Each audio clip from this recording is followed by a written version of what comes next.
Casting Call, bienvenue sur le podcast de la rédaction de casting.fr qui révèle ta vraie nature.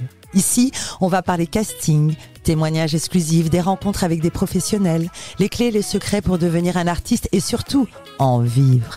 Casting Call, c'est ton nouveau coach audio qui te permet de poser ton premier pas sur ton chemin de l'éveil et de la réussite. Ose enfin devenir celui dont tu rêves. Bonjour, je suis Alice, chargée de casting pour le site casting.fr.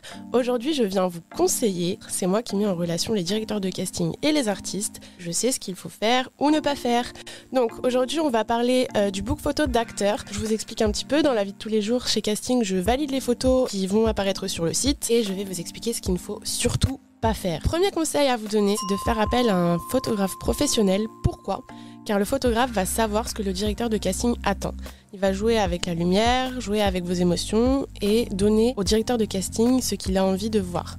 Ce que le directeur de casting veut voir, c'est quelqu'un de neutre, peu maquillé, habillé de manière simple, car il faut laisser le directeur de casting vous imaginer dans n'importe quel rôle. Deuxième conseil, ne pas mettre de masque, de lunettes de soleil, de chapeau, d'accessoires ou quoi que ce soit. Et le conseil le plus important, s'il vous plaît, ne mettez plus de filtre car on ne vous reconnaît pas.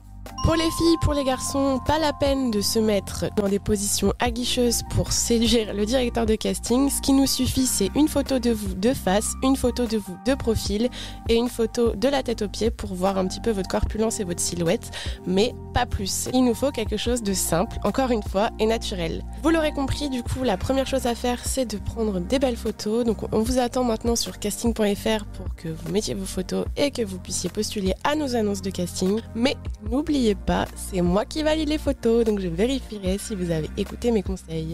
Si le podcast vous a plu, n'hésitez pas à le partager et à en parler autour de vous. À bientôt pour un prochain Casting Tips.